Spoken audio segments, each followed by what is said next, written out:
जिसमें आपका नाम भगवान है और काम भी ऐसे है। इसीलिए आज ऐसे अनन्य बाबा का महारथी भाई को पा करके हमको बहुत खुशी है। इसीलिए हम सभी भाई बहन को कहते हैं कि एक हाथ से भाई जी का स्वागत, हाथ हिला के स्वागत कीजिए। तो ओम शांति। अभी भाई का हम क्लास सुनेंगे। ओम शांति। ओम शांति। ओम शांति। बहुत अच्छा, काफ़ी सारे परिचय बहन जी ने सब दिया डिटेल में, बहुत अच्छा लगा। तो वास्तव में मैं तो जैसे आज का टॉपिक रखा है निर्विघ्न बनने का पुरुषार्थ, तो ये मैंने कोई क्लास नहीं कर रहा हूँ, लेकिन मैंने अपने जीवन में कैसे निर्विघ्न बना, कैसे जीरो से कहाँ जीरो थे लेकिन बाबा ने कैसे यहाँ तक लाया, ये मेरे खुद जीवन के अनुभव है। तो इसीलिए वो टॉपिक भी बहुत अच्छा है, क्योंकि हमारे अपने जीवन में निर्विघ्न बनना बहुत जरूरी है। निर्विघ्न जीवन में सफल बन सकता है। जो निर्विघ्न रहता है वही पुरुषार्थ है। निर्विघ्न बनने से ही जितना हम निर्विघ्न रहते हैं वायुमंडल बना सकते हैं। जितना हम निर्विघ्न रहते हैं हमारे अंदर सहन शक्ति, परखने की शक्ति, दैवी गुण, दैवी शक्ति आती है। इसलिए वर्तमान समय गुण बड़े जरूरी हैं। जितना हम जितना निर्विघ्न बनेंगे संबंधों में आएगी, हम निरंतर योगी बन सकते हैं, कर्म योगी बन सकते हैं। निर्विघ्न बनने से ही हम अपने संकल्पों को बचा सकते हैं। जीवन में समस्या आएगी, बातें आएंगी, परिस्थिति आएंगी, लेकिन ऐसे समय पर भी हमें निर्विघ्न रहना है। निर्विघ्न वाला ही आत्मस्वरूप में रह सकता है, आत्मचिंतन कर सकता है, परमात्मा का चिंतन कर सकता है। अगर हम विघ्नों का चिंतन करेंगे, जिन्होंने विघ्न निर्माण किए उसका चिंतन करेंगे, और ही हमारे अंदर नफरत, घृणा आदि आदि के बीज बोए जाएंगे। इतना ही नहीं, योग में बैठ करके हमारा वही चिंतन चलेगा। इसीलिए वर्तमान समय हमें निर्विघ्न बनने की जरूरत है। निर्विघ्न वाला ही अपने भ्रुकुटी आसन पर निश्चिंत बेफिक्र बादशाह बनकर के रह सकता है। निर्विघ्न वाला ही उसके वाणी में बल आएगा, दृष्टि में बल आएगा, वो सदा खुश रहेगा। जीवन में विभिन्न प्रकार के विघ्न प्रकार के, लेकिन 3-4 प्रकार के विघ्न मुख्य हैं। एक पहला, जिन लोगों के बीच में हम रहते हैं उन लोगों के तरफ से आने वाला विघ्न। दूसरा होता है स्वयं कर्मेंद्रिय के द्वारा आने वाला विघ्न।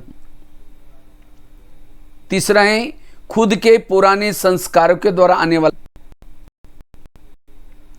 और चौथा है प्रकृति के तरफ से आने वाले विघ्न। इन चारों विघ्नों में हमें निर्विघ्न बनना है, क्योंकि विघ्नों में हमारा टाइम बहुत वेस्ट हो जाता है, संकल्प वेस्ट हो जाते हैं, और जिसके संकल्प ज्यादा चलते हैं, व्यर्थ संकल्प चलते हैं, वो आत्मचिंतन, परमात्मा चिंतन नहीं कर सकता। इसलिए वर्तमान समय हमें निर्विघ्न बनना ये बहुत जरूरी है। वास्तव में ये टोटल जो बाबा का ज्ञान है, कर्मों का ज्ञान, जो हुआ अच्छा ये ज्ञान, हर एक अपना अपना पार्ट है ये ज्ञान, ये सब ज्ञान हमें निर्विघ्न बनने के लिए जरूरी है। जो विघ्नों में है उसको टेंशन आएगा, तनाव आएगा। जो विघ्नों में रहता है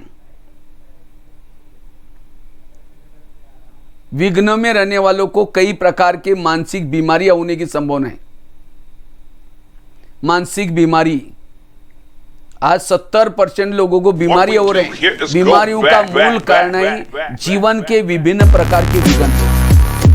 इसलिए कहते हैं ना, जिसका पांव गरम, पेट नरम, दिमाग ठंडा, उस घर में कोई डॉक्टर मतलब डॉक्टर आने की जरूरत है। पाँव गरम चाहिए, पेट नरम चाहिए, दिमाग ठंडा चाहिए। लेकिन आजकल उल्टा होता है, पाँव रहते ठंडे और दिमाग रहता है। क्यों? विभिन्न प्रकार के विघ्न, समस्या। इसलिए कुछ भी हो जाए, हमें पॉजिटिव रहना है, सकारात्मक रहना है, निर्विघ्न होकर के रहना है।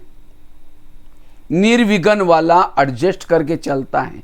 निर्विघ्न वाला परिस्थिति के समय भी पॉजिटिव रहता है। जो परिस्थिति के समय जो पॉजिटिव रहता है, वही परिस्थितियां उसके लिए वरदान बन सकती है।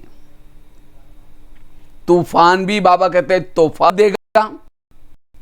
जब तूफान के समय हम पॉजिटिव रहेंगे, निर्विघ्न रहेंगे, और तूफान के समय हम सोचते हैं, वेरा सोचते हैं, समय वेस्ट आएगा, ये वो तूफान हमारे लिए अगर निगेटिव होगा तो वही तूफान डुबो भी देगा, हमारा बहुत कुछ लूट के जाएगा। इसलिए वर्तमान समय अगर योगी बनना है, परमात्मा का ध्यान लगाना है, निर्विघ्न बनने की जरूरत है। और जितना निर्विघ्न रहेंगे, आत्म सुख, परमात्मा का सुख का अनुभव कर सकेंगे, सदा खुश रह सकेंगे। विघ्न वाला कभी खुश नहीं होगा। उसका चेहरा देखो तो चेहरे में उदासी होगी। पर भले ज्ञान मिला है, सत्युग में देवी देवता बनने के लिए जा रहे हैं, लेकिन अगर विघ्नों में है, उसके चेहरे में उदासी होगी। बाबा तो कहते हैं आगे चल करके मेरे बच्चे हैं, बच्चों के चेहरे यही म्यूजियम का काम करेगी। लेकिन कौन से चेहरे? जिसके अंदर कोई भी विघ्न नहीं, कोई समस्या नहीं। मुझे लगता है 4-5 साल से मुरलियां चल रहे हैं मधुबन में, अव्यक्त तो मुरलियां। बाबा कहते हैं बच्चे, कारणों का निवारण करो, समस्याओं का समाधान करो। अर्थात निगेटिव परिस्थिति को पॉजिटिव में लाओ। कौन ला सकता है? जिसके पास सहन शक्ति है, जिसके पास पॉजिटिव का स्टॉक है। इसलिए वर्तमान समय में निर्विघ्न बनने की जरूरत है। जितना हम निर्विघ्न रहेंगे, कर्म योगी बन सकेंगे। विघ्न वाला कभी भी कर्म योगी नहीं बन सकता। विघ्न वाला, जिसके जीवन में कोई विघ्न है, वो बैठ कर योग में भी बैठा है तो भी उसका योग नहीं लगेगा। वही निगेटिव चिंतन चलेगा, मेरे को उन्होंने क्यों बोला, मेरे के साथ ऐसा क्यों हुआ, ये क्यों हुआ। इसीलिए वर्तमान समय हमें निर्विघ्न बनना है। निर्विघ्न वाला ही एवरेडी बन सकता है। जैसे बता रहे थे, आजकल जैसे एक विघ्न आया हमारे पास प्रकृति के तरफ से, कोरोना का वायरस। लेकिन ये वायरस का विघ्न केवल आपके पास नहीं है, सबके पास है। इसीलिए हमें ऐसे समय पे, जैसे कोई हम यात्रा में जाते हैं, जब यात्रा करते हैं तो कई सीन्स आते हैं, साइड सीन्स। जब साइड सीन्स आते हैं तो हम क्या करते हैं? यात्रा में अपने निकल जाते हैं। इसी तरह हमारे भी जीवन रूपी यात्रा में ये कोरोना का साइड सीन आया है। लेकिन हमें पॉजिटिव रहना है, निर्विघ्न रहना है, एडजस्ट करके चलना है। भले दुकान कुछ दिन बंद आई तो कोई बात नहीं, थोड़ा सा पहले 2-2 सब्जी खाते थे, उसके बजाय अब थोड़ी सी कम खाई। इसीलिए हमें पॉजिटिव रहना जरूरी है। तो जितना पॉजिटिव रहेंगे, सकारात्मक रहेंगे, उतना निर्विघ्न बन सकते हैं। तो निर्विघ्न बनना यह वर्तमान समय की बहुत आवश्यकता है। सकारात्मक बनना जरूरी है। नहीं तो अगर कोई जीवन की समस्या, कोई ना कोई प्रॉब्लम, उसका चिंतन करेंगे, कोई ना कोई बीमारी होने की संभावना है। आज किसी को पेट की बीमारी होती है, ईर्ष्या करने वालों को पेट की बीमारी होती है। इसीलिए कहते हैं ना, तुम मेरे को देख करके तुम्हारे पेट में जलन होता है क्या? आज किसी को दूर का कम दिखता है, दूसरे की बुराई को आंखें फाड़ फाड़ के देखें। जो उनके आंखें फाड़ता है, बड़ी बड़ी करता, आंखों की पुतली फैल जाती है। आज किसी का ब्लड प्रेशर बढ़ गया, बीती हुई बातों को याद किया, ब्लड प्रेशर बढ़ गया, शुगर हो गई, दूसरों को अपने कंट्रोल में रखने की कोशिश करेंगे। सारी बीमारियों का जड़ है निगेटिव सोच, इसलिए पॉजिटिव बनना। चलो हम 2 मिनट, अभी ट्रैफिक कंट्रोल का समय है, थोड़ा 2 मिनट जहां भी आए वहां साइलेंस में रहेंगे।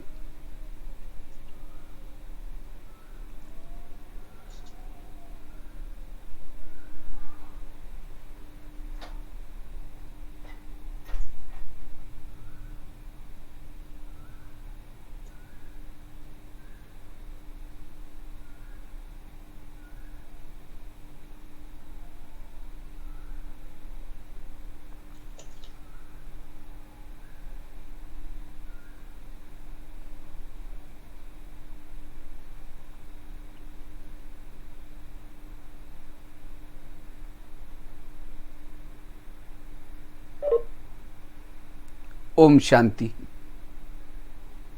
तो बात चल रही थी निर्विघ्न, बात चल रही थी किस तरह से आजकल लोगों को जो बीमारी हो रहे हैं, शरीर की बीमारी, शरीर बीमारियों का कारण है मन बीमार हो रहा है। मन बीमार क्यों हो रहे हैं? कोई ना कोई जीवन का विघन।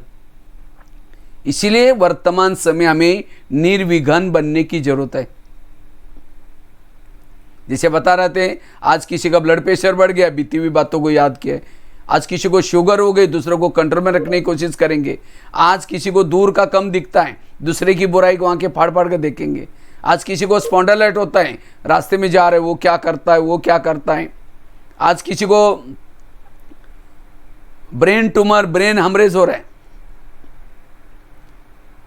कारण मानसिक तनाव। इसलिए ये ज्ञान हमें वर्तमान समय में भी सुखी शांतमय बनाना सिखाता है। लेकिन कौन बन सकता है? जो निर्विघ्न है। तो सभी भुवनेश्वर वाले सभी निर्विघ्न है ना? सभी, कोई विघ्न तो नहीं? अगर है, आज से हमें निर्विघ्न बनने की कोशिश करना है, क्योंकि विघ्नों में हमारा संकल्प नेगेटिव चलते हैं। विघ्न वाला हल्का नहीं बन सकता, वो मन को भारी बनाता। ये क्यों हुआ, मेरे साथ क्यों हुआ, ऐसे। जिसका मन भारी है उसका तन भी भारी, देहभान में आता है। जिसका मन भारी है उसके बुद्धि के ऊपर एक प्रकार की धूल आती है, और धूल वाले बुद्धि में ना परमधाम दिखता है ना परमात्मा दिखता है। इसीलिए अपनी बुद्धि को स्वच्छ रखो, मन से हल्का रहो। जिसको बाबा कहते फरिश्ता बनो। फरिश्ता बनने के लिए व्यर्थों से मुक्त बनना है। तो हम निर्विघ्न कैसे बने, उसके बारे में 3-4 बातें मैं आपके साथ शेयर करता हूं। अगर हमें निर्विघ्न बनना है, आज तो हम केवल एक ही विघ्नों के बारे में चर्चा करेंगे। आपस में जो विघ्न आते हैं, जिन लोगों के बीच में रहते हैं, उनके तरफ से आने वाले विघ्नों में हम निर्विघ्न कैसे बने, उसके बारे में चर्चा करेंगे। वैसे तो मैंने 3-4 विघ्न गिनाए। एक तो प्रकृति का तरफ से विघ्न, दूसरा बताया जिन लोगों के बीच में रहते हैं उनके तरफ से आने वाला विघ्न, तीसरा बताया हमारे पुराने संस्कारों का विघ्न, चौथा बताया हमारे खुद की कर्मेंद्रिय के द्वारा आने वाला विघ्न। अगर ये चारों में से कोई भी आपको एक विघ्न भी है, आप कर्म योगी नहीं बन सकेंगे, स्थिर नहीं रह सकेंगे। तो चारों में से केवल आज एक विघ्नों के बारे में चर्चा करेंगे। वैसे तो चारों भी हमें टाइम वेस्ट कराते हैं, संकल्प वेस्ट कराते हैं। जो कुछ हमने कमाए हैं पुण्य, वो भी गंवाते हैं। इसीलिए चारों विघ्नों में निर्विघ्न बनना है। तो डिटेल में चर्चा करेगी, क्योंकि आजकल सबसे ज़्यादा जो विघ्न लोगों को लगता है, जब लोगों की तरफ से विघ्न आता है, हमारे आसपास वालों की तरफ से विघ्न आता है, तब जाकर के हमारे संकल्प बहुत चलते हैं। फिर वो संकल्प अंदर तक नहीं रखेंगे, औरों को जाकर सुनाएंगे, पर चिंतन करेंगे, पर दर्शन करेंगे। पर चिंतन हम किसका करते हैं? जो हमारे जीवन में कोई विघ्न निर्माण करता है, समस्या निर्माण करता है, उसका हम पर चिंतन करते हैं। फिर उसे बात नहीं करेंगे। विघ्न जिसके जीवन में, हाँ जी, ओम शांति। हेलो, हाँ जी, हाँ जी, ओम शांति। एक 2-3 मिनट के बाद कट जाएगा, फिर हम लोग 1 सेकेंड में ज्वाइन हो जाएंगे।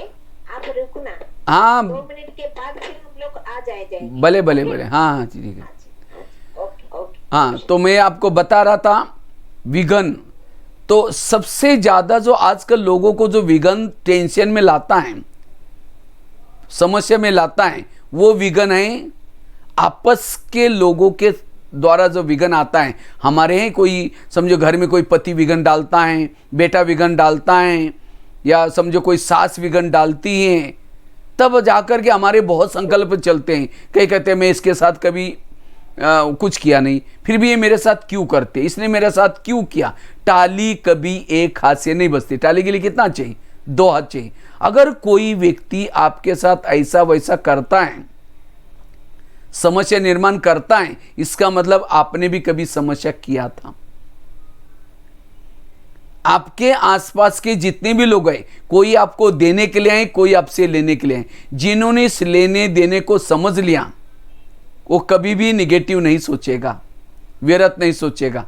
इसीलिए आपस के विघ्नों में हमें निर्विघ्न बनने की जरूरत है। जो आपस के विघ्नों में निर्विघ्न बनता है, संबंधों के विघ्नों में निर्विघ्न बनता है, वो सदा खुश रह सकता है, वो शुभ भावना रख सकता है, वो दुआएं भी दे सकता है। दुआएं वही देगा जो आपस के संबंधों में निर्विघ्न रहता है। इसलिए वर्तमान समय हमें निर्विघ्न बनने की जरूरत है। नहीं तो कई कहते हैं नहीं, मैंने इसके साथ इसका कुछ बिगाड़ा नहीं, मैंने इसके साथ ऐसा किया नहीं, फिर भी ये मेरे साथ ऐसा क्यों करता है, ये क्यों, क्या, कैसे कैसे, क्रोध की उत्पत्ति कराते। और अगर हमें क्रोध आया, 1 सेकंड का क्रोध ऐसी भूल कर देगा जो जीवन भर में पश्चाताप करना पड़ेगा। इसलिए निर्विघ्न बनना जरूरी है। इसलिए अगर हमें निर्विघ्न बनना है, आपस के संबंधों में विघ्न क्यों आते हैं, यह हमारा ही कोई ना कोई पिछले जन्मों का हिसाब है। वर्तमान के मेरे प्रॉब्लम मेरे ही कोई कर्मों का परिणाम है। इसीलिए कोई व्यक्ति दोषी नहीं है, कोई परिस्थिति दोषी नहीं है। इस ज्ञान की कमी के कारण आज हम क्या करते हैं, व्यर्थ विचार करते हैं, औरों को सुनाते हैं, किसी का परचिंतन करते हैं और हमारा टाइम वेस्ट हो जाए। इसलिए आपस के विघ्नों में निर्विघ्न बनना है, कर्म गति के गहराई को समझना जरूरी है। और जो इस कर्म गति के गहराई को समझता है वो सहनशील बनेगा। कई कहते हैं ज्ञानी है, ज्ञानी होने के बाद में मेरे साथ ऐसा करता है। वो ज्ञानी भले अभी है, इस जन्म में है, लेकिन पिछले जन्म में ज्ञानी थे हम। कोई ना कोई द्वापर युग में, कोई ना कोई कलयुग में आपने उस व्यक्ति के साथ कुछ ना कुछ किया है और वो अपना हिसाब लेने के लिए अब आपके आसपास में आया है। इसलिए हमारे जीवन के विघ्न ये हमारे ही कोई कर्मों का परिणाम है। इसलिए अब मुझे कभी भी काटे नहीं बोना है। अगर किसी ने विघ्न समझो चलते चलते किसी ने गाली दी, क्या सोचो, अच्छा इसका भी बहुत दिन का बाकी था, आज पूरा हो गया। गाली देने के बाद भी मन स्थिर रहेगा। और तब जब मन स्थिर रहेगा तब जाकर के योग करते समय वो बातें हमको याद नहीं आएंगी। नहीं तो होता क्या है, सारा दिन किसी ने हमारे मन के विपरीत, हमारी इच्छा के विपरीत कुछ व्यवहार किए हैं, तब वो बातें हमें योग में डिस्टर्ब करते हैं, मन बुद्धि को परमात्मा का चिंतन करने नहीं देती। इसीलिए वर्तमान समय हमें इस कर्म गति को, ज्ञान को समझ करके हर परिस्थिति में पॉजिटिव रहने की जरूरत है। और जितना पॉजिटिव रहेंगे उतना हम समझ सकेंगे। तो वर्तमान समय हमें कर्मों के ज्ञान को समझना है, तो आपस के विघ्नों में हम निर्विघ्न बन सकेंगे। जितना हम निर्विघ्न बनेंगे, समस्या से मुक्त बनेंगे। इसीलिए वर्तमान समय हमें पॉजिटिव रहना, सकारात्मक रहना जरूरी है। कर्मों से शरीर बनता है, कर्मों से संबंधी मिलते हैं, सब कुछ कर्मों से होता है। और जो इस कर्म गति के गहराई को समझता है वो सदा पॉजिटिव रह सकता है, सदा व्यर्थों से मुक्त बन सकता है। इसलिए वर्तमान समय हमें अगर आपस के विघ्नों में निर्विघ्न बनना है तो पॉजिटिव बनने की जरूरत है, सकारात्मक बनने की जरूरत है।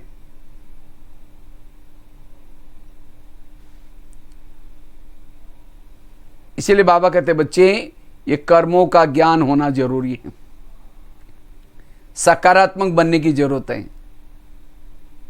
जैसे बताया कर्मों से शरीर बनता है, कर्मों से संबंध मिलते हैं, सब कुछ कर्मों से होता है। और जो इस कर्म गति को अच्छी तरह समझता है व्यर्थों से मुक्त है।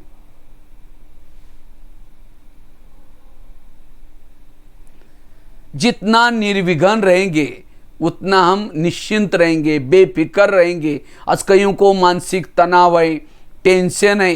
किस चीज का टेंशन है? जीवन की विभिन्न प्रकार के विघ्नों का टेंशन है, और इसीलिए वो निश्चित सकता।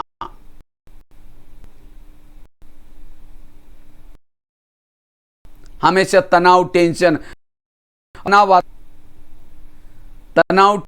वाला हमेशा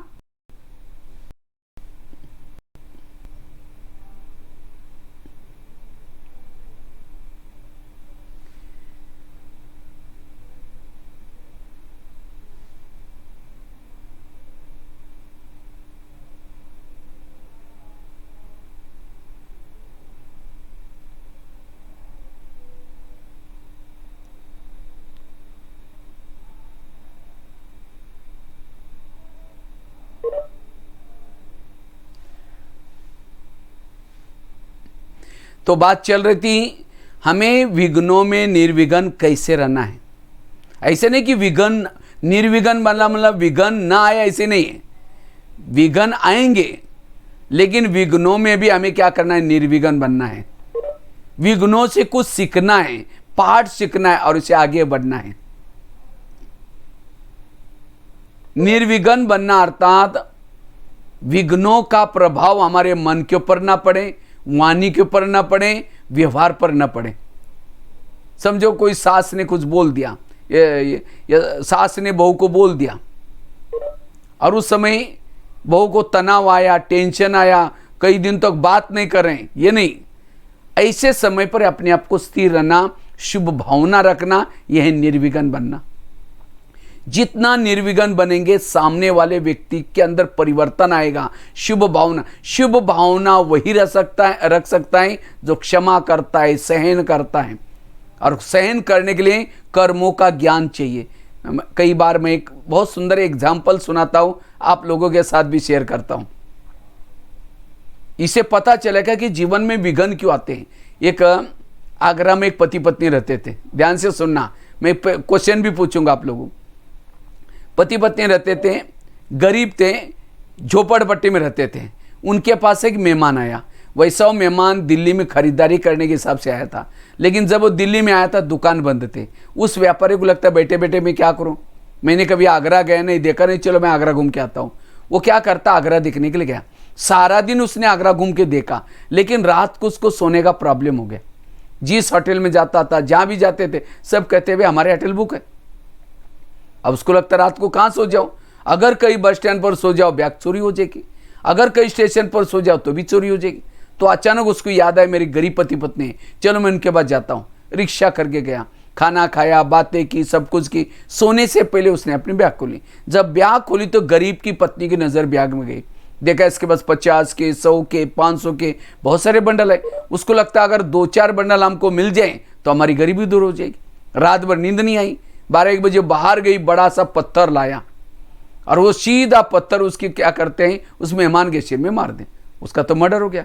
पति की नींद खुली। पति कहता ये क्या हो गया? कहता अब हमारी गरीबी दूर हो गई। कहा कि ये बात किसी पुलिस वालों को पता चलेगा, लोगों को पता चलेगा, अभी जेल की सजा होगी। कहा कि किसी को पता ही नहीं चलने देंगे। इस व्यापारी को आप जमुना नदी में डालते हैं। रात को 2 बजे उस मुर्दे को जमुना नदी में डालना। वापिस आकर के उन्होंने क्या किया, जो घर में खून लगा था रातों रात उसके दाग मिटाए। उन्होंने खून के दाग तो मिटाए, लेकिन कर्मों में पड़े हुए दाग को कोई मिटा नहीं सकता। इसलिए एक भजन है ना, कर्म का लेका मिटे ने रे भाई, लाख करे कोई चतुराई। उन्होंने उसी पैसे से एक प्लॉट लिया, छोटा सा मकान बनाया, दुकान खोला, गहने बनाई, गाड़ी खरीदी, उनकी गरीबी दूर हो गई। लेकिन उनको कोई बच्चे नहीं थे, दोनों ही पति पत्नी थे। तो कुछ साल के बाद उनको एक बच्चा हो गया, एक ही बच्चा था, खिलाया पिलाया, कलेक्टर बनना जितना उसको पढ़ाया। लेकिन अचानक उस बच्चे को टाइफाइड हो गया, तो उनको लगता है इसको कुछ न हो जाए, बड़े से हॉस्पिटल में आओ दिखाया, गहने बेचे, इलाज किया, बच्चा ठीक नहीं हुआ, गाड़ी बेची, इलाज किया, दुकान चालू किया तो उसको भी बंद किया, सारा पैसा बीमारी में लगाया, आखिर मकान भी बेचा।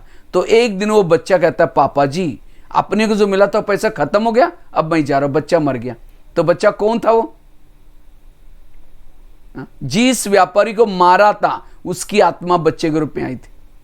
ये है ऊपर वाले का डंडा, ये है कर्मों की गुई गति। तो ये मैंने क्यों सुनाई? आज हमारे जीवन में कोई पड़ोसी बन करके तंग कर रहा है, कोई बेटा बन करके तंग कर रहा है, माँ बाप ने होटल नहीं देखा, पैसा पैसा इकट्ठा किया और बच्चा ऐसा पैदा हुआ, गलत संगत में जा रहे, नशा कर रहे, पैसा बर्बाद कर रहे, माँ बाप को टेंशन आ रहे। ये विघ्न कैसे आया?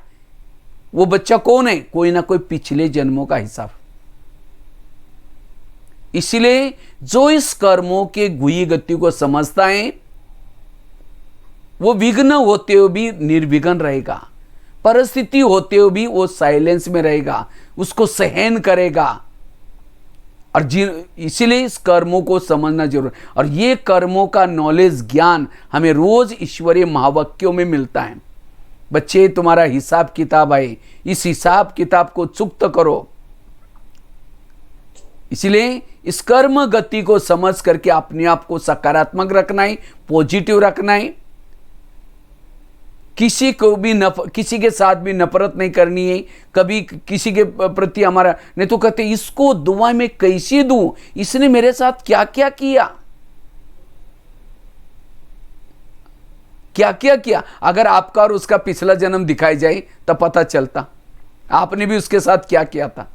इसीलिए ये हमारा सभी का अंतिम जन्म है, रिटर्न जर्नी है, सभी को वापस अपने धाम में जाना है।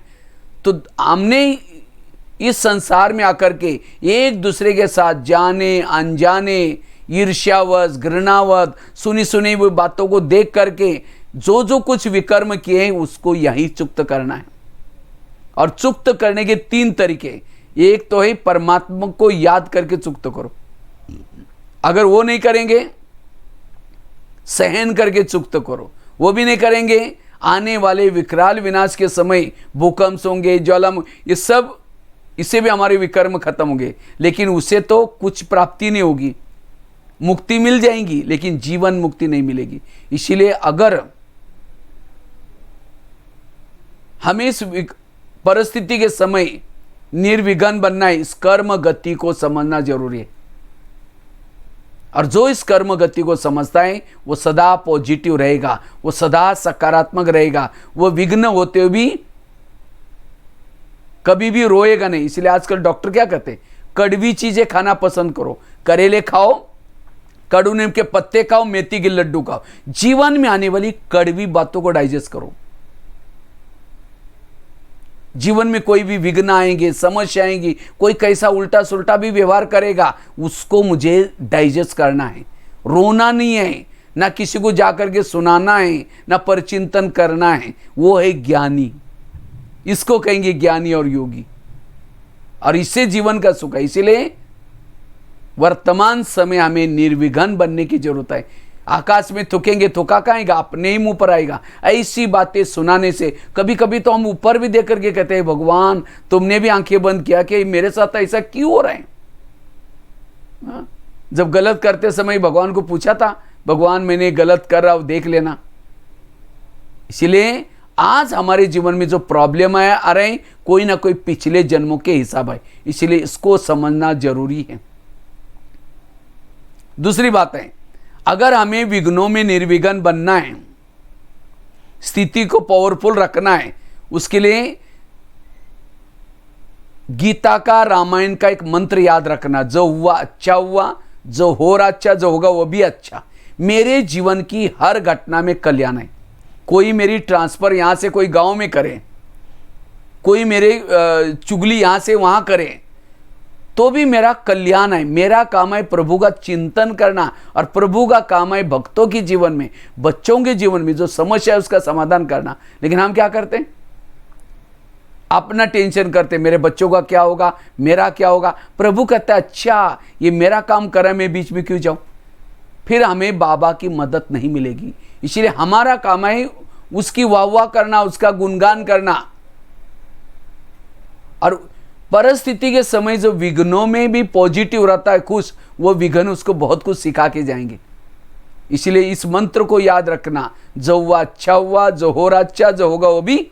समझो बच्चे ने गिलास गिराया, इतना गुस्सा करेंगे, तेरे को अक्ल नहीं, तुम कमा के लाओ तो पता चलेगा। गिलास था 10 रुपए का, गुस्सा करेंगे, हार्ट में प्रॉब्लम आएगा, 10 लाख रुपए का ऑपरेशन करना पड़ेगा। इसलिए ग्लास गिराया, कहो कि बेटा कोई बात नहीं, दूसरा ले लेंगे, कोई बात नहीं, बस पूरा हो गया। बस स्टैंड पर गए, बस चली गई, कोई बात नहीं, उसमें भी कुछ कल्याण होगा। हर परिस्थिति में पॉजिटिव रहो। जिसको ही बाबा ने ड्रामा का, वैसे तो हम 3 बाप के बच्चे हैं। लौकिक बाप जो शरीर का बाप, दूसरा है पारलौकिक बाप प्रजापिता ब्रह्मा, और तीसरा है एक अलौकिक बाप, पारलौकिक है शिव बाबा, और अलौकिक है ब्रह्मा बाबा, लौकिक है शरीर का पिताजी। 3 पिताजी। लेकिन हमारी माँ कितने हैं? हम 4 माँ के बच्चे हैं, ब्रह्मा, मम्मा, लौकिक माँ और ड्रामा। ड्रामा भी हमारी माँ है, और माँ तो माँ होती है। माँ कभी भी बच्चे का बुरा नहीं करती। अगर बच्चा बीमार है तो बच्चे को दवाई पिलाती है, दवाई कड़वी है वो पीता, बार बार मुंह से निकलता है। माँ क्या करते हैं? उसका हाथ पकड़ करके फिर भी चम्मच मुंह में डालेगी, तंग नहीं करें उसको, क्या करें? दवाई पिला रहे ताकि इसकी कई बीमारियां ठीक हो जाए। इसी तरह आज हमारे जीवन में भी जो प्रॉब्लम आते हैं, समस्या आती है, तो ड्रामा कोई हमारा बुरा नहीं कर रहे हैं, उस समस्या और प्रॉब्लम के पीछे कल्याण छिपा रहता है। आज तक मेरे जीवन में जो समस्या आई, प्रॉब्लम आई, उन्होंने तो अच्छा ही मिलाया, और अभी भी कोई विघ्न आएगा, समस्या आएगा, उससे मेरा कल्याण ही है। केवल धैर्य रखने की जरूरत है। कहते हैं धैर्यता का फल बड़ा मीठा होता है। इसलिए क्वेश्चन करके संकल्प को वेस्ट नहीं करो, संकल्प को बचाओ। विघ्नों में संकल्प का बल बहुत वेस्ट जाता है, और जिसके संकल्प का खजाना ही वेस्ट हो गया, उसका मन भारी होगा, वो हल्का नहीं होगा। इसलिए मन को स्टॉप करो। जो मन को स्टॉप करता है वे तो से बचता है, वो अशरीरी स्थिति का, विधेयी स्थिति का अनुभव कर सकता है।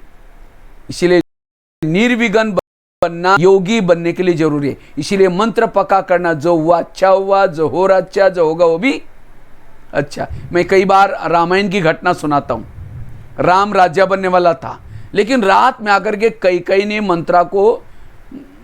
मंत्रा ने कई को 2-4 उल्टी बातें सुनाई। तुम्हारा बेटा भी तो है, तुम बेटे को छोड़ करके राम को राजा बना रहे। और ये बातें सुन करके राम को राजा बनाने के बजाय 14 वर्ष वनवा में भेजा। सीता गई, लक्ष्मण गया, तीनों भी घर से चले गए। वियोग के कारण दशरथ ने प्राण त्यागा। खाने का प्रॉब्लम, सोने का प्रॉब्लम, घास में सोए, ये सब किसके कारण? मंत्रा के कारण। तो मंत्रा को जो भी देखेगा उसकी भावना अच्छी चलेगी, बुरी चलेगी। मैं खुद जब रामायण देखता था, मंत्रा को देखते मैं कहता इस बुढ़िया को भगो, उसको नहीं देखना।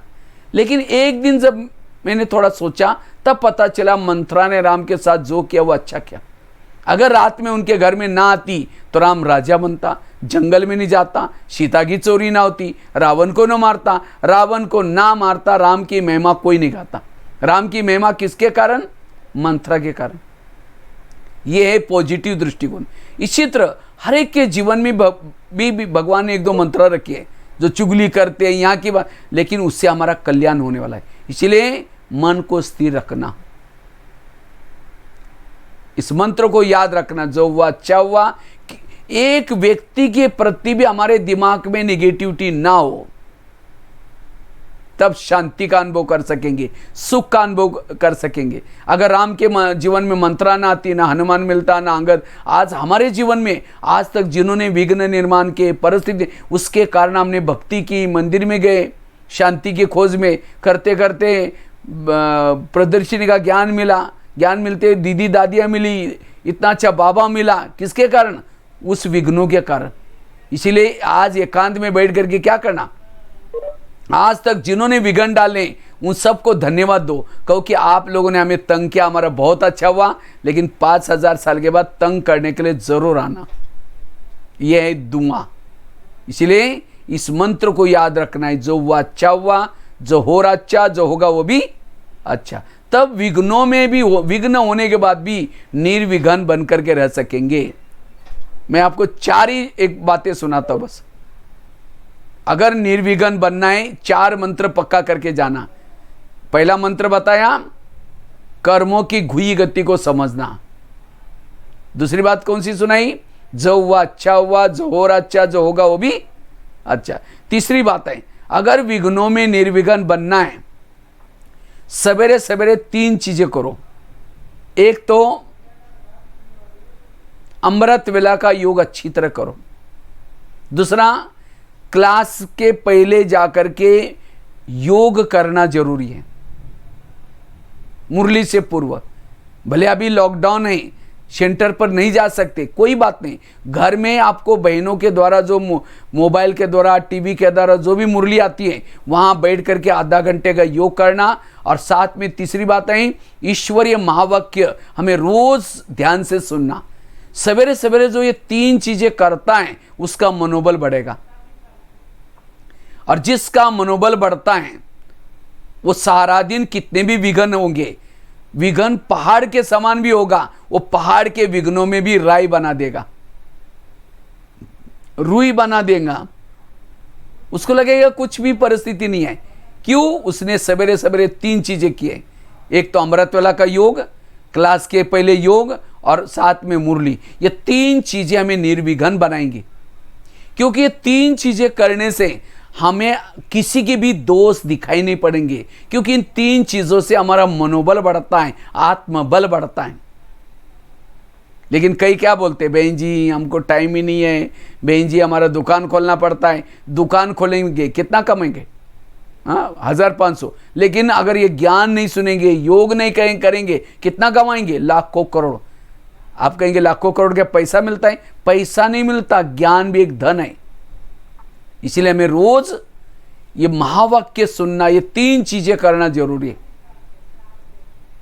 सवेरे सवेरे, ताकि हम विघ्न होने के बाद भी निर्विघ्न बन सकेंगे, किसी के दोष दिखाई नहीं पड़ेंगे, सब अच्छे दिखाई पड़ेंगे। कहते हैं कि ये पढ़ाई क्यों जरूरी है? आजकल बाबा की मुरलियां चल रहे, पढ़ाई के ऊपर, योग के ऊपर। बच्चे ये पढ़ाई रोज पंक्चुअल पढ़ो, क्योंकि पढ़ाई पढ़ने से और योग लगाने से हमारा मनोबल बढ़ता है।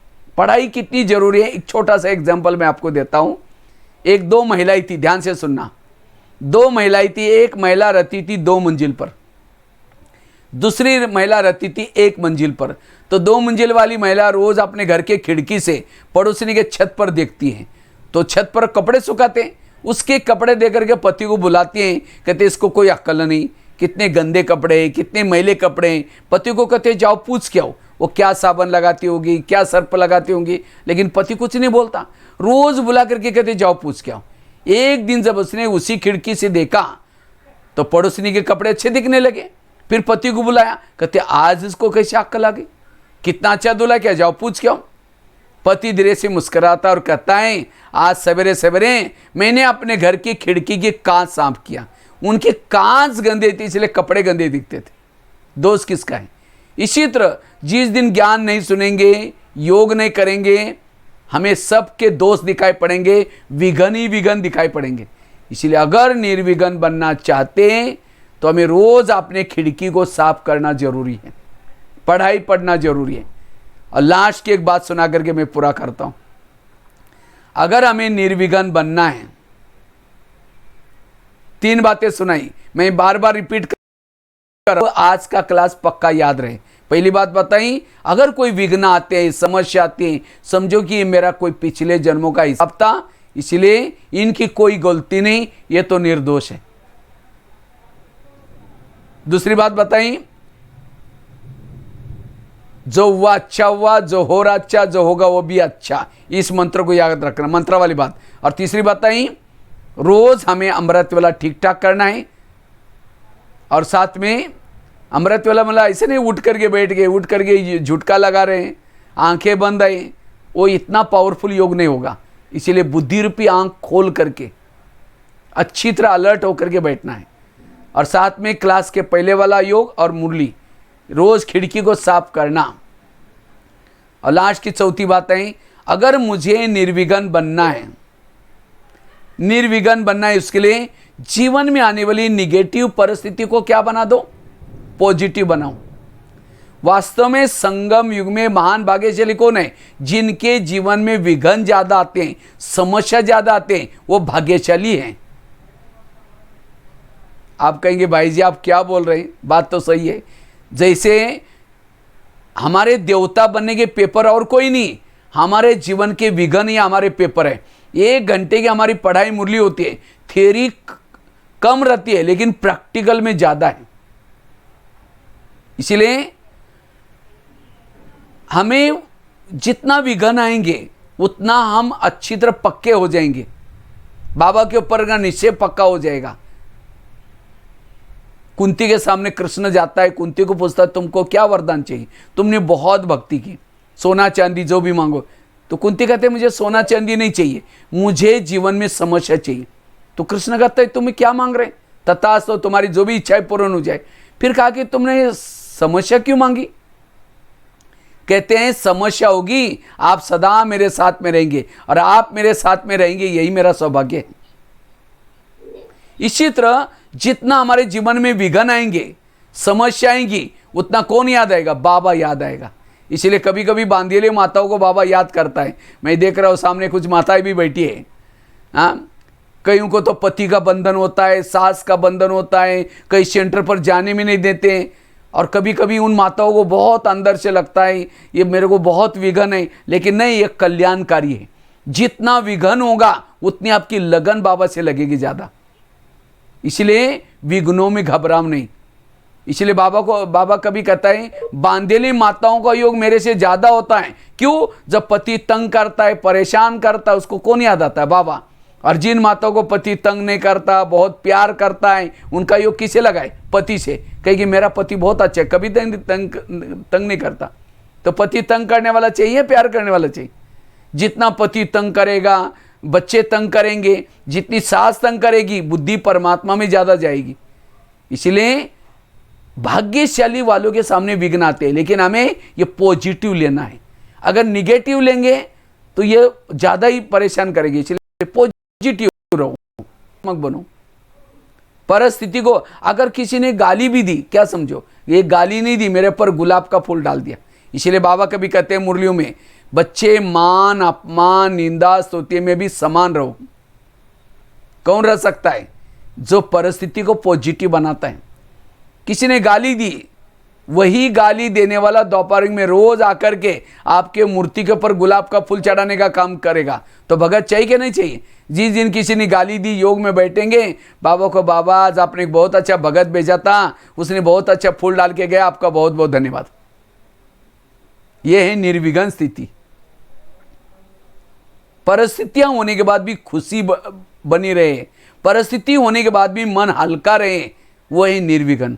और ऐसा जो निर्विघ्न बनता है वही देवता है। जो दुआएं देता वो देवता है, क्षमा करता वो देवता है, अपकारी पर भी उपकार करता वो देवता है। अगर देवी को जाकर के कोई गाली दे, उसका वरदान हाथ के बजाय नीचे करती है, चेहरा पीछे करती है। और हमें कोई गाली देता, 15 दिन उसे बात नहीं करेंगे, ऐसा मुंह करके जाएंगे। इसलिए निर्विघ्न बनो, समस्याओं का समाधान करो। इसलिए निगेटिव परिस्थिति को पॉजिटिव में लाओ। एक बहुत सुंदर घटना मैं आपको सुनाता हूं। एक महाराष्ट्र में एक संत थे जिनका नाम था तुकाराम महाराज।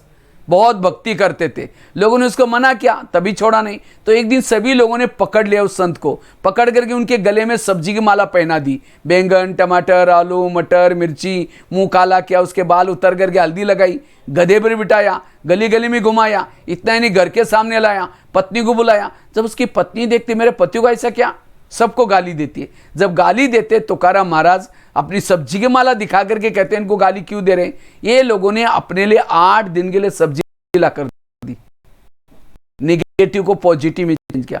और को गाली मत देना। जब मेरी ये लोगों ने पूरी गांव में मेरी बारात निकाल करके लाई और कहा इनको गाली मत देना। जब मुझे घुमाने के लिए लेके गए थे, धूप थी और तेज धूप में लोगों ने पाँव में कुछ नहीं पहना था, मुझे कुछ नहीं हुआ, मैं आराम से गधे पर बैठा था। परिस्थिति को पॉजिटिव बनाइए, को पॉजिटिव बनाने वाला निर्विघ्न है, वो सहनशील है, वही कर्म ही है, वो सदा खुश रहता है, वो मानसिक बीमारी से, शरीर की बीमारी से बच सकता है। आज के वर्तमान में इस पुरुषार्थी की जरूरत है, करता है निर्विघ्न बनने का, वो सदा सुखी है। इसलिए निगेटिव को केवल ज्ञान नहीं अपने जीवन में लाया। वैसे तो बहन जी ने तो पूरा परिचय तो दिया, लास्ट में मैं अपना परिचय सुना करके कार्यक्रम पूरा करता हूं। वैसे तो 4 महीने बातें सुनाई। पहली बात सुनाई, अगर निर्विघ्न बनना है कर्मों की घुई गति को समझना। दूसरी बात बताया, उसके लिए मैंने काफी एग्जाम्पल भी बताया। दूसरी बताई, जो हुआ अच्छा हुआ, जो हो रहा अच्छा, जो होगा वो भी अच्छा, पॉजिटिव लेना, वर्तमान में जियो, भविष्य की टेंशन नहीं करो। तीसरी बात बताई, रोज अपने खिड़की को साफ करना, पढ़ाई रोज पढ़ना। नहीं तो कई माताएं आजकल क्या समझते, हाँ समझते अरे वाह 2 महीना तो इतना, 3 महीना तो इतना मजा आई, बहनें तो हमारे घर में मुरली सुनाने के लिए आ रहे हैं, टीवी के द्वारा, मोबाइल के द्वारा, फिर सेंटर में जाने की जरूरत क्या है। लेकिन नहीं, ये तो मजबूरी के लिए बाबा ने साधन दिया था। और अच्छी तरह पक्के बनना है, मजबूत बनना है, हमें सेंटर पर जरूर जाना है। जब लॉकडाउन पूरा हो जाएगा, कोरोना का प्रकोप पूरा हो जाएगा, उसके बाद रोज जाना है। रोज हमें ईश्वरीय महावाक्य सुनना जरूरत है। संगठन में सुनने से और ताकत मिलेगी। और रोज हमें पढ़ाई जरूर पढ़नी है। पढ़ाई आत्मा का भोजन है। जैसे गाड़ी के अंदर पेट्रोल डाल दो, वही पेट्रोल का पाइप ड्राइवर के मुंह में डालो तो क्या हो जाएगा। गाड़ी का भोजन अलग है, ड्राइवर का भोजन अलग है। गाड़ी का भोजन है पेट्रोल डीजल, और उसका जो ड्राइवर है उसका भोजन है सब्जी दाल रोटी। शरीर सब्जी दाल रोटी, आत्मा इसका भोजन है ये ज्ञान की मुरली।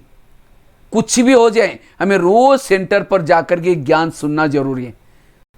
और तब हमारा मनोविघ्न, हमें कुछ भी अनुभव नहीं होंगे, निर्विघ्न बनेंगे। हलचल में भी अचल बन सकेंगे पढ़ाई पढ़ने से। और चौथी बात बताई, निगेटिव परिस्थिति को क्या बना दो, पॉजिटिव। जो निगेटिव को पॉजिटिव बनाता है, बुराई को अच्छाई में बदलता है, उसको कोई भी विघ्न नहीं आएगा। उसके लिए मैंने तुकाराम महाराज की बात बताई और कुछ मेरे जीवन की भी कुछ बातें सुना करके मैं पूरा करता हूँ। वैसे तो मेरा जन्म महाराष्ट्र में एक छोटे से गांव में जन्म हुआ। 11 साल स्कूल नहीं गया था। 11 साल के बाद स्कूल में गया। गरीब परिस्थिति थी, तो रोज जब जाना शुरू किया तो घर वालों ने मना किया, अपने पास पैसा नहीं जाना करके। हमने कहा बिना पैसे का जाऊंगा, कोई बात नहीं, पैसे नहीं मांगूंगा। तो 7वीं कक्षा में गए तो टीचर ने कहा तुम डायरी पेन नहीं लाते, नहीं आना। अब क्या करेंगे। तो मैं रद्दी से डायरी लाता था, पानी से धुलाई करके फिर लिखता था। तो एक दिन तो टीचर ने क्या किया, धुलाई करके लिखते थे तो स्याही फट जाती थी। तो टीचर ने मेरी डायरी को दीवार पर फेंक दिया। तो क्या तुम कुत्ते का पाओ बिल्ली को लगाते ऐसे राइटिंग लिखते हैं। मुझे बड़ा दिल में लगा। मैंने सोचा मैं राइटिंग सुधारूंगा। एक बच्चे का राइटिंग बहुत अच्छा था, उसे क ख लिख कर लिया और एक एक अक्षर के पीछे 8-8 दिन मेहनत की। 2 साल के बाद राइटिंग इतना अच्छा बना। आज मधुबन में 20-25 बोर्ड लिखने की सेवा करीबन 10-15-20 साल तक किया था और उसे बहुत दुआएं मिली। अगर वो टीचर डायरी ना फेंकता, वो विघ्न ना आता, राइटिंग ना सुधारता, ना मुझे दुआएं मिलती। परिस्थिति गरीब ना होती तो बाबा का ज्ञान ना मिलता। हर विघ्नों के पीछे कल्याण है। ऐसे ही जब मैं बाबा के ज्ञान में आए तो ज्ञान में आने के बाद एक दिन मेरे मन में आया कि मुझे कुछ आर्टिकल लिखने लेख, तो मैंने ज़िंदगी का पहला लेख लिखा। लिखते लिखते 2 बज गए, फिर 4 बज गए। एक फोटोकॉपी करने वाले के पास मैंने वो लेख लेके गया, रात भर लिखा हुआ। मैंने कहा भाई जी इसको फोटोकॉपी करो, जो भी पैसा मैं दे दूंगा। उसको पता नहीं क्या हो गया, उसने ऊपर नीचे देखा, फाड़ के 25 टुकड़े किया और कचरे में फेंक दिया और कहता तुम कभी लेखक नहीं बनोगे, जाओ बोल दिया। अब कितना गुस्सा आना चाहिए। रात भर मेहनत करके लिखी और उसने फाड़ के फेंक दिया। मैंने अपने दिमाग को शांत रखा, मैंने सोचा लेखक जरूर बनूंगा और तब से लिखना शुरू किया। आज 40 मैगजीन में लिखता हूं, 3000 से ज्यादा लेख लिख चुका हूं। अगर वो फाड़ के ना फेंकता तो लेखक ना बनता। एक एक विघन ने मुझे एक एक कला सिखाई। ऐसे एक दिन जब मैं दिल्ली में रहता था तो मुझे पहले हिंदी भाषा नहीं आती थी, क्योंकि मैं गांव में रहता था। महाराष्ट्र और कर्नाटक के बॉर्डर पर गांव पड़ता है, उधर सांगली जिले में। तो एकदम गांव में रहते थे। मैं हिंदी मराठी भी ठीक ढंग से नहीं बोल सकता था, हिंदी की तो बात ही छोड़ो। जब मैं रद्दी में किताब मिला, ज्ञान में आए, फिर जैसे वैसे मधुबन में आए, मधुबन से दिल्ली सेवा में गए। ये बहुत पुरानी बात है, 35-40 साल पहले की बात है। तो जब मैं एक दिन कभी मन में लगता था मुझे किसी को ज्ञान सुनाना सीखना है, तो मैंने 1-2-4 लोगों को बुला करके कुछ सुनाना शुरू किया। तो एक किसी ने मुझे देख लिया, तो मेरे को बुला कर कहा कि आप क्या कर रहे थे 1 घंटा से? मैंने कहा मैं ज्ञान सुना रहा था। कहते तुम्हारा काम नहीं, तुम ऐसे नहीं कर सकते, तुम ऐसे वैसे बहुत बोला। मैंने अपने दिमाग को शांत रखा। मैंने सोचा इनकी कोई गलती नहीं, शायद मेरे पास ज्ञान का स्टॉक नहीं है, बाबा मौका नहीं दे रहे। तब से मैंने सुनाना छोड़ दिया। रोज बगीचे में बैठता था, गमले पड़े रहते थे, गमलों को समझता था, माताएं बैठे, यूथ बैठे।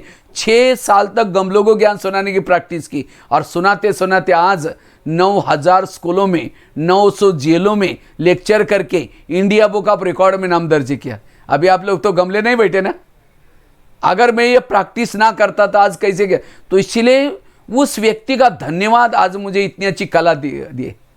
मैंने परिस्थिति को निर्माण करने वालों को अपना गुरु बनाया।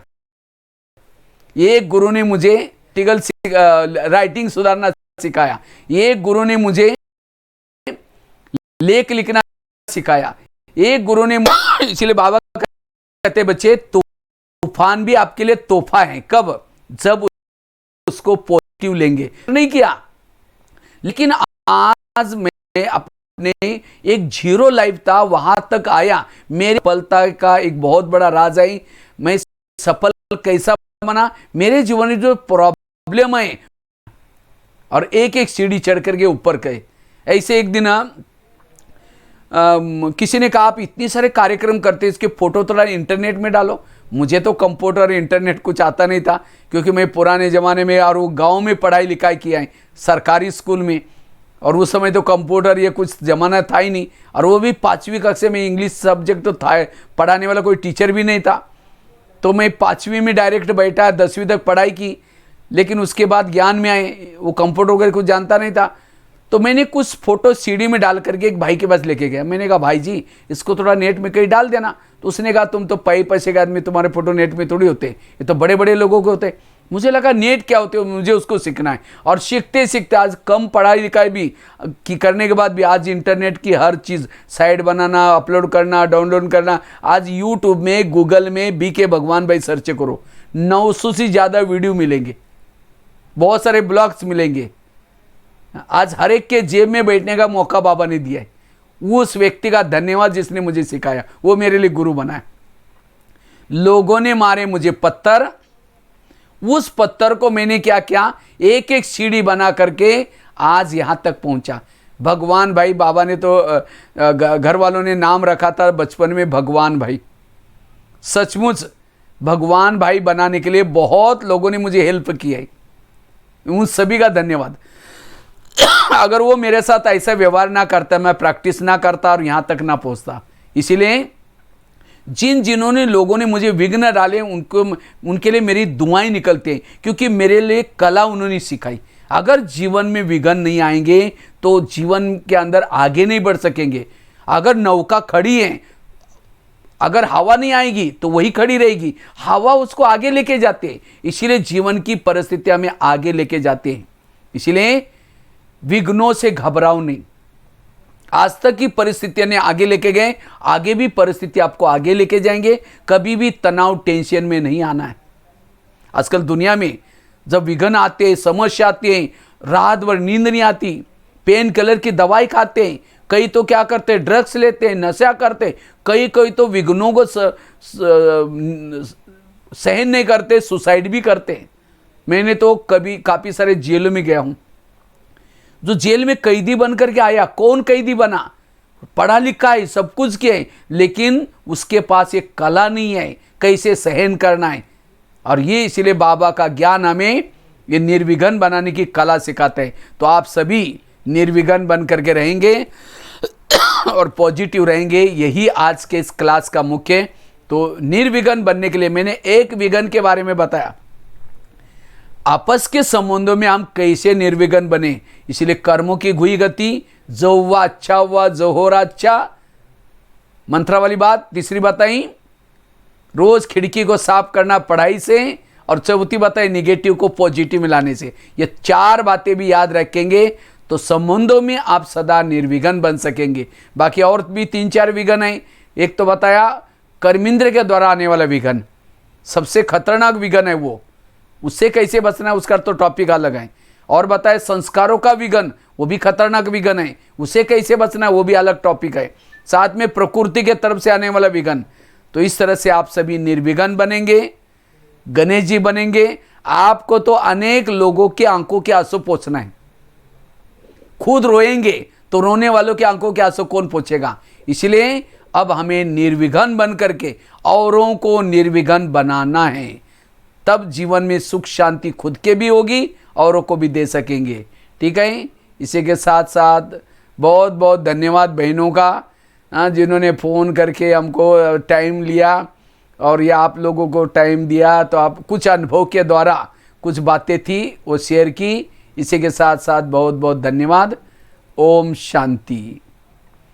वैसे तो मैं सोचा था मेडिटेशन करें, लेकिन धन्यवाद भाई। हाँ जी, हाँ जी बोलिए। नहीं मैं सोचा था लास्ट में हम 3 मिनट मेडिटेशन भी करेंगे। ठीक है, हाँ बोलो। जी जी जी। इसीलिए आपको भी मैंने थैंक्स।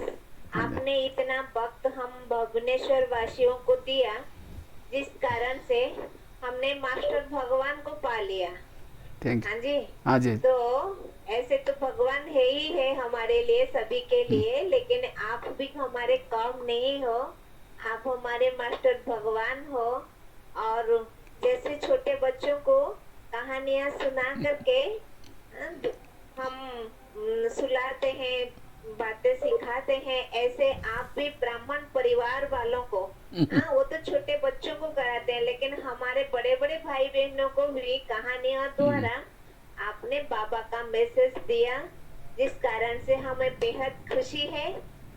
और क्या बोलूं, जितना भी मैं बोलूं तो वो भी आपके लिए कम ही होगा। धन्यवाद। हमारे सभी भाई बहनों के तरफ से आपको मेनी थैंक्स। ओके, ओम थैंक यू। शांति। ओम शांति। आपने 3 मिनट बाबा को हाँ। याद करने के लिए कहा। हाँ 2 मिनट थोड़ा सभी याद में बैठेंगे। हाँ सभी अपने 3 मिनट बाबा को हाँ। हम सभी याद में बैठेंगे। सभी कमर सीधी करके बैठेंगे। मैं कमेंट्री भी दूंगा। आप हाँ आप कमेंट्री दीजिए, हम यहाँ बैठते हैं। ठीक ठीक। Okay, like. सभी कमर सीधी करके बैठेंगे। हाँ जी हाँ जी। सभी भ्रुकुटी आसन पर स्थित रहेंगे। मैं आत्मा भ्रुकुटी आसन पर आज भी बन गई हूं। आज मेरा दिमाग बिल्कुल शांत हो गया। मेरे जीवन की सभी समस्याओं मुझे समाधान मिला। मेरे जीवन में जो विघ्न डालते हैं उन किसी का भी कोई दोष नहीं है। मेरे आसपास के जो भी लोग हैं, कोई मुझे देने के लिए आए, कोई मेरे से लेने के लिए आए।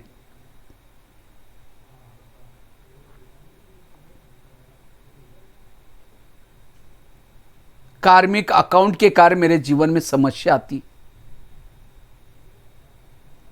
इसलिए आज से मैं किसी का भी बदला नहीं लूंगा। बदला लेने के बजाय मैं अपने आप को बदलूंगा।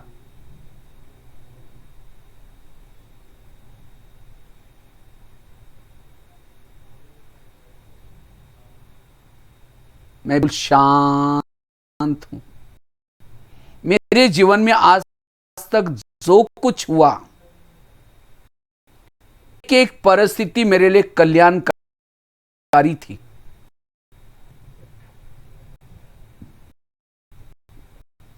संसार की हर घटनाकारी है।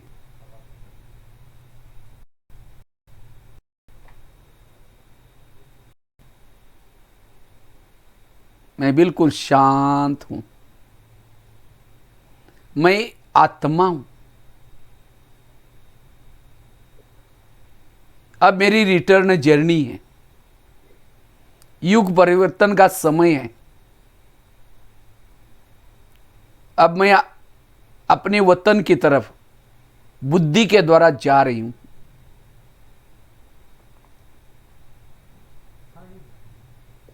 चांद सूरज तारांगन से भी पार,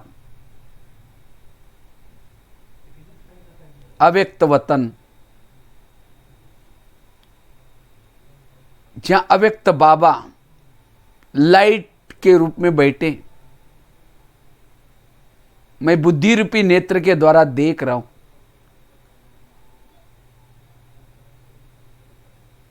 बाबा से वो लाइट ग्रहण कर रहा हूं।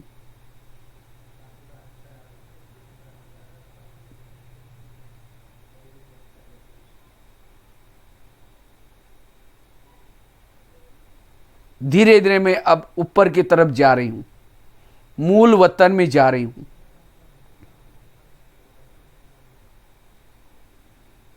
सोनेरी लाल प्रकाश में पहुंचती हूं, जहां सर्वशक्तिवान, हजारों सूर्य से भी शक्तिशाली, मैं बुद्धिरूपी नेत्र के द्वारा सर्वशक्तिवान को,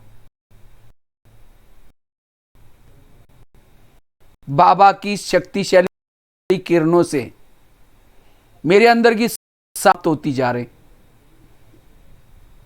मैं ऊर्जावान बनता जा रहा हूं।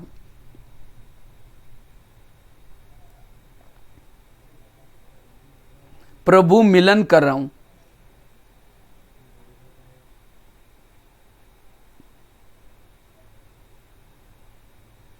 जिस बाबा को देखने के लिए युगों से मेरी आंखें तरस रही थी,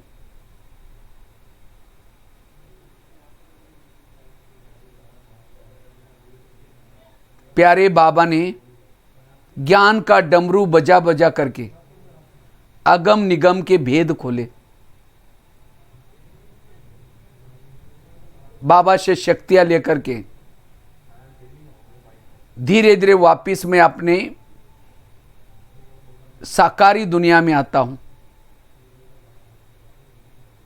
अब मैं बिल्कुल हल्का हूं, ऊर्जावान हूं, व्यर्थों से मुक्त निर्विघ्न हूं। अब मुझे इस ऊर्जा को विश्व में फैलानी है।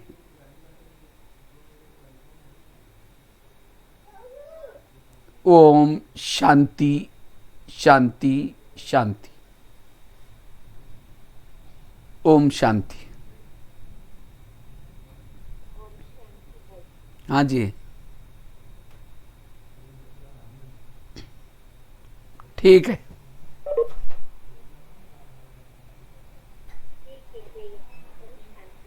ठीक है, ओके। ओम शांति।